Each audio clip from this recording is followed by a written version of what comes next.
My name is Michael. I have always considered myself a happy man, married to Karen for over 10 years. She was my ray of sunshine, intelligent, beautiful, caring. Together, we were raising two wonderful children, and I was convinced our life was perfect.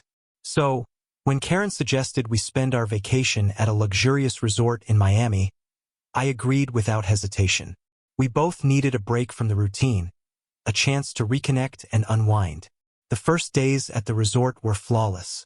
We strolled along the shore, sipped cocktails under the palm trees, and Karen seemed especially joyful. One evening, the hotel had planned a themed event. Lanterns lit up the venue. Guests enjoyed live music, and that's when I first noticed him. His name was Raul. Karen introduced him as the hotel's lead entertainer. Tall, athletic, with a bronze tan and a smile that seemed to charm everyone around him. He was overly attentive to my wife, but I brushed it off, attributing it to his profession. He was supposed to be likable to everyone. I had actually noticed Raul on our first day at the resort. He appeared suddenly, like a character from a play, immediately becoming the center of attention. Tall, tanned, confident, with that smile that could seemingly melt even the iciest heart. His movements were fluid, his manners impeccable, and every word he spoke seemed perfectly calculated. This was a man who knew his power. He approached hotel guests with an ease that was hard to ignore. In the evenings, he hosted mini-shows on the beach, organized dance nights, and during the day, led yoga classes or beach volleyball sessions. But what bothered me most was how he behaved around Karen. I first noticed it on the second day of our vacation. We went to the beach and Raul approached us with cocktails. His gaze lingered on Karen a bit longer than appropriate. "You're the most beautiful couple I've seen this season," he said, looking straight at her as if I weren't even there. Karen laughed, and I sensed a change in her.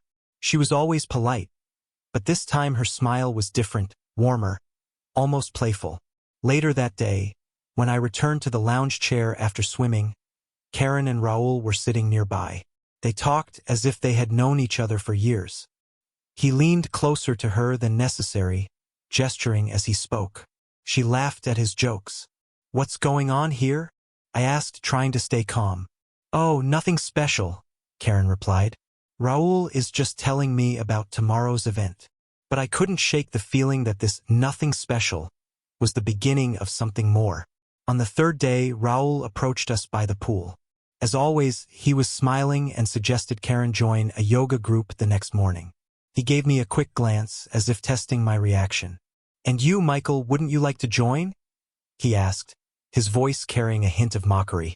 "I think it's more Karen's thing," I replied, trying to stay polite. He nodded, but I saw that bold confidence in his eyes. This was a man who was used to getting what he wanted by any means necessary. That evening, the hotel hosted a Caribbean night. I thought it would be a great opportunity to spend time with Karen, as she had seemed somewhat distant over the past few days. We dressed in light summer clothes and headed to the open-air restaurant. Raul was hosting the evening. He looked impeccable in white trousers and a vibrant shirt. His voice was confident, and he constantly joked with the guests, keeping their attention. However, his gaze often lingered on Karen. At one point, he approached our table, inviting us to join a dance contest. "Karen, you absolutely must try. I'm sure you'll be the star of the evening." She hesitated, but his persistence won her over. Together, they walked to the stage, leaving me alone with my glass of wine. I watched as Raul danced with her, laughed, and acted as though she was his partner. I first noticed it on the second day of our vacation. We went to the beach and Raul approached us with cocktails. His gaze lingered on Karen a bit longer than appropriate.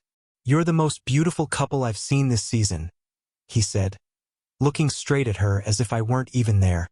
Karen laughed, and I sensed a change in her. She was always polite, but this time her smile was different, warmer, almost playful. Later that day, when I returned to the lounge chair after swimming, Karen and Raul were sitting nearby, chatting. He leaned closer to her than necessary, gesturing as he spoke. She laughed at his jokes. "What's going on here?" I asked, trying to stay calm. "Oh, nothing special," Karen replied. "Raoul is just telling me about tomorrow's event." But I couldn't shake the feeling that this nothing special was the beginning of something more. On the third day, Raoul approached us by the pool. As always, he was smiling and suggested Karen join a yoga group the next morning. He gave me a quick glance, as if testing my reaction.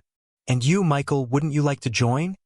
he asked, his voice carrying a hint of mockery. "I think it's more Karen's thing," I replied, trying to stay polite. He nodded, but I saw that bold confidence in his eyes. This was a man who was used to getting what he wanted by any means necessary.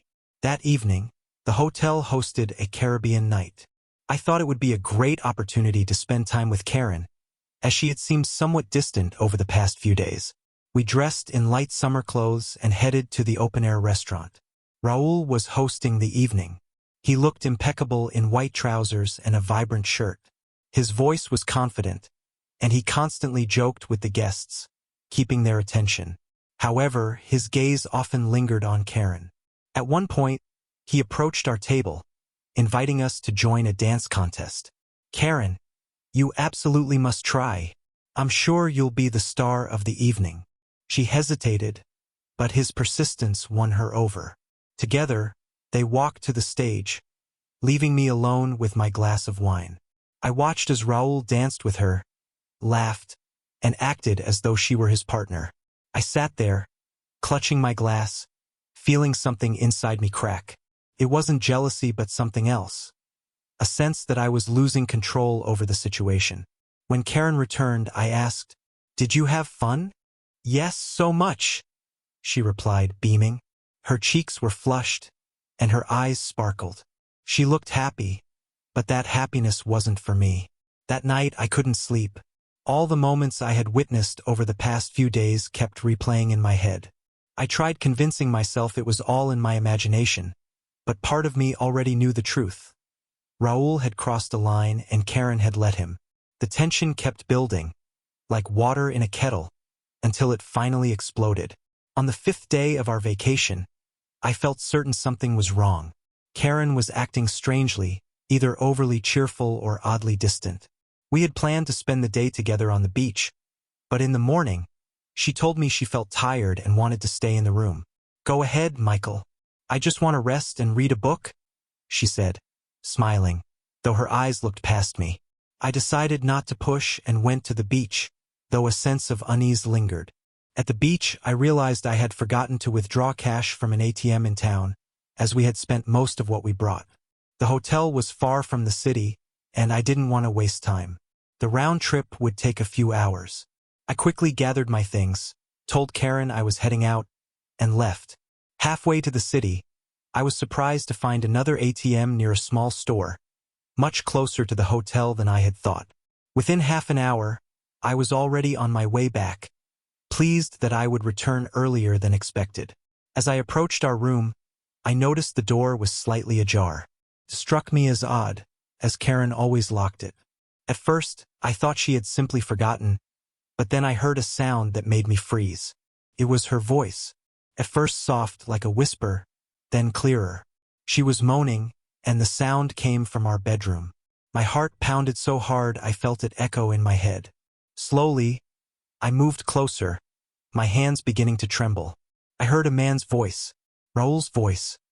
He was speaking in Spanish, his words quiet but full of passion. Karen responded with muffled sounds. I pushed the door open and saw them. In our bed, Karen lay on her back, holding him, her hair spilling across the pillow. First, they didn't even notice me. Their intimacy was so deep that the world around them seemed to have vanished. "What the hell is going on here?" I shouted. Raoul jumped, quickly pulling on his pants, while Karen looked like she had lost the ability to speak. Her face was flushed, her eyes full of tears and horror. "Michael, it's not what you think," she began, but I just laughed bitterly. "Not what I think. Are you really going to try to convince me of that right now?" Raoul tried to say something, but I didn't give him the chance. My rage was so overwhelming that I lunged at him. He backed away toward the door, hurriedly pulling on his shirt, and bolted out of the room without a word. Karen stayed on the bed, clutching the sheet in her hands. Her lips trembled, but I didn't want to hear her excuses. "I trusted you," I finally said, my voice shaking. "How could you?" She said nothing, and that silence hurt more than any words she could have spoken. What I saw when I entered our room that day was a devastating blow. Karen and Raul were together in our bed, and that image burned itself into my memory. But it was only the beginning. That evening, Karen came to me with an explanation. She broke down in tears, saying it was a mistake, that Raul had manipulated her, made her feel special, as though she had been missing something in our marriage. She begged for forgiveness, pleading for a second chance. I didn't know what to say, but the next morning, I decided to get to the bottom of everything. I started talking to the hotel staff and discovered something I could never have imagined. Raul was notorious for his affairs with guests, especially married women. But that was just the tip of the iceberg. One of the maids revealed that Raul had a habit of recording his conquests on his phone. He bragged about these recordings to his friends, treating them like trophies. I searched his social media, found his personal photos, and realized he regularly posted pictures with women, including suggestive hints that could ruin their lives. I wasn't the first man whose life he had disrupted, but I decided I would be the last. I started taking action. The first thing I did was contact the hotel management. After explaining the situation, the management was shocked, and their reaction was swift. Within a week, Raul disappeared from the hotel. But that wasn't enough. I decided to find evidence that would ruin his life just as he had ruined mine. I reached out to one of the women Raul had been involved with. She confirmed that he had recorded them without her consent. Together, we contacted a lawyer, and I presented all the evidence I had gathered. We filed a lawsuit against Raul, accusing him of illegally recording and distributing personal materials. When the police finally arrested him, his confidence disappeared. The smug man with the charming smile now looked shattered and terrified. The court ordered him to pay a hefty fine and compensate the victims. His name became infamous in the local news, and no hotel was willing to hire him anymore. I knew revenge wouldn't restore my trust in Karen, but it gave me a sense of justice.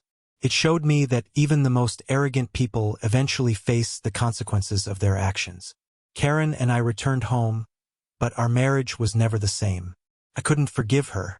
She tried to regain my trust, but the betrayal left a deep scar. A year passed, and life seemed to return to some semblance of normalcy. Karen begged me to give her another chance, and I hesitated.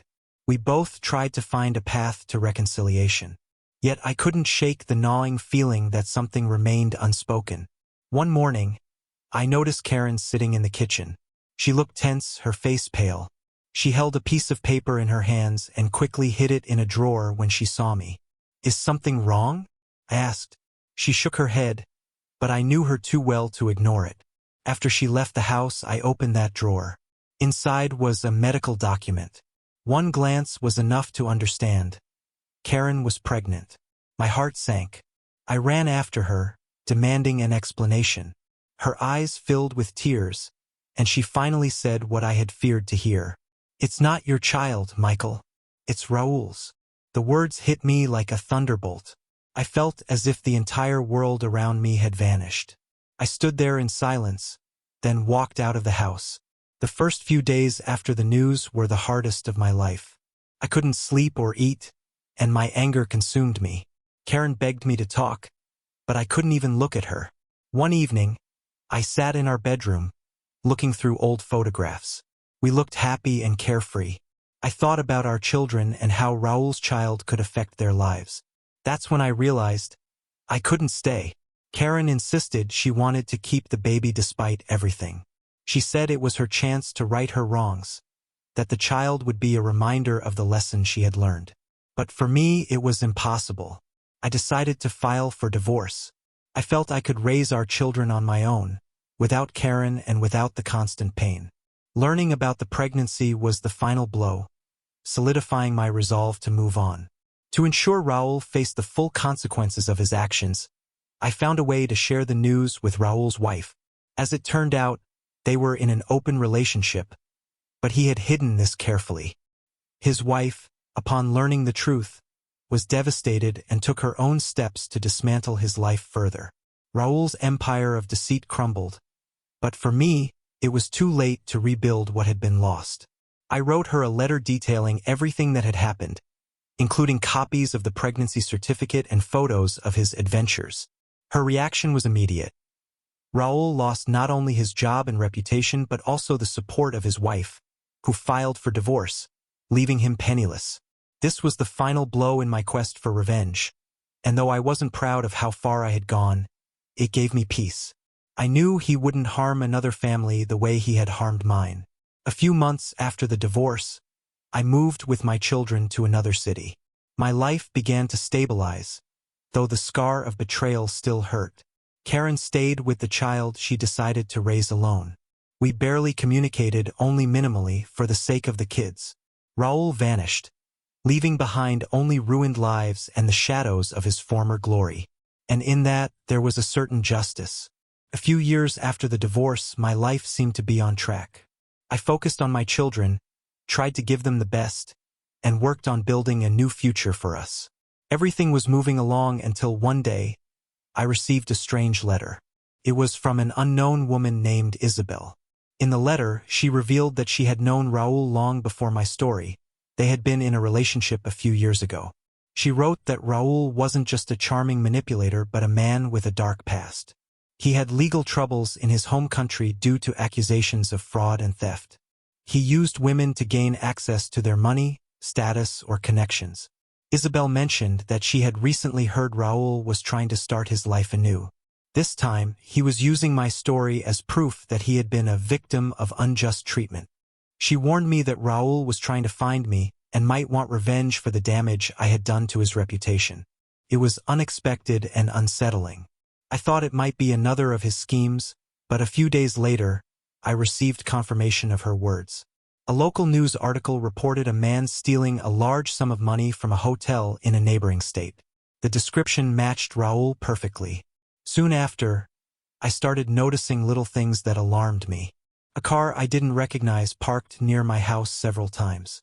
Calls from unknown numbers that ended abruptly when I answered. At first, I thought it was just a coincidence, but then I became more cautious. One late evening, I returned home from work. The kids were at my mom's, and the house felt unusually quiet. When I walked in, I saw a piece of paper on the table.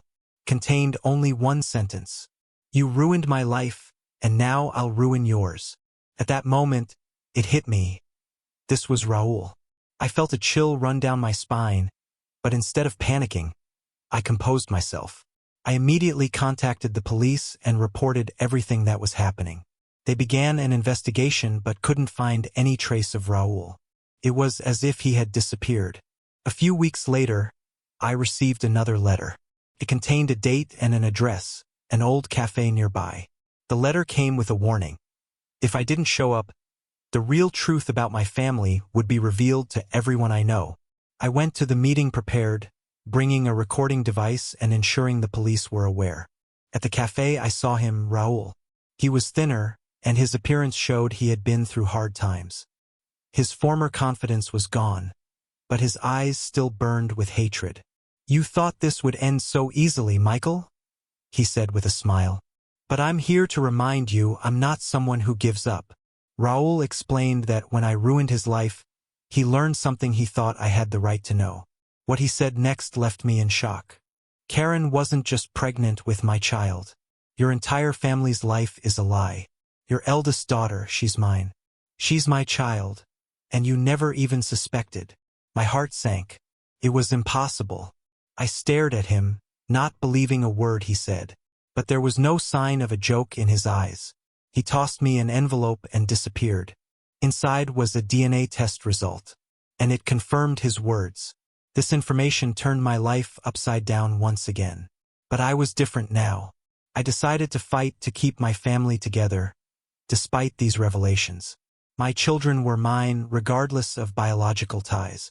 And Raul? He remained someone who always ran away from the consequences of his actions. But not this time. That evening, I sat in an empty living room, holding the DNA test document in my hands. My thoughts raced chaotically as I tried to make sense of everything that had just happened.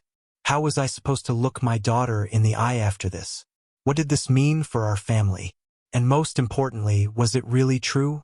The next morning, I decided to take action. First, I consulted a lawyer to see if the results could be challenged or at least verified for authenticity. My lawyer advised conducting an independent DNA test to be sure, since the document Raul provided could have been forged. At the same time, I hired a private investigator to find out where Raul was and whether he genuinely posed a threat to my family. It wasn't an easy decision, but I knew I couldn't ignore it. A few days later, the results of the new test were ready. My lawyer handed them to me personally. I sat in his office, holding the envelope with trembling hands. When I opened it and read the words, "Not the biological father," everything inside me collapsed. Raul had told the truth. The next few weeks were the hardest of my life. I knew I had to talk to my daughter, but how? How do you tell a child that the man she's always known as her father isn't actually her father?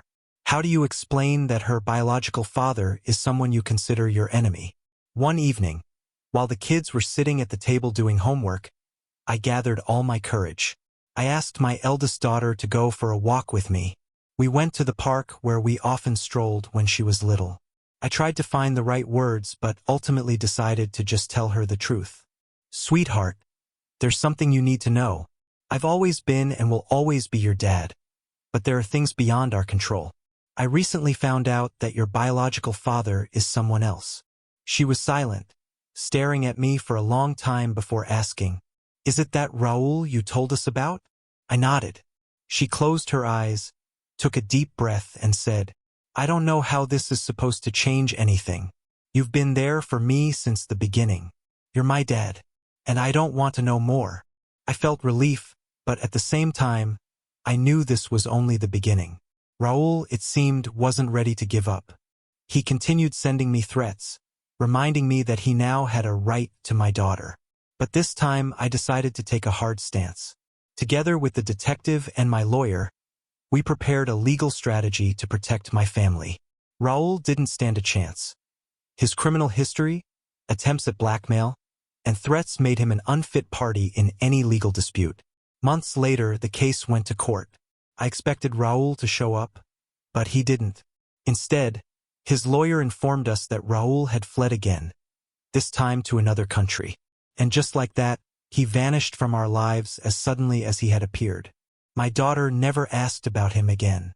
We returned to our normal lives, but those events changed me forever. I realized that family isn't just about blood ties. It's about love, trust, and the willingness to stay together, no matter what. What would you do in my shoes? Could you handle such a truth and protect your loved ones? Share your thoughts in the comments. I'd love to hear how you would navigate this impossible situation. And don't forget to subscribe to the channel for more jaw-dropping stories that hit close to home.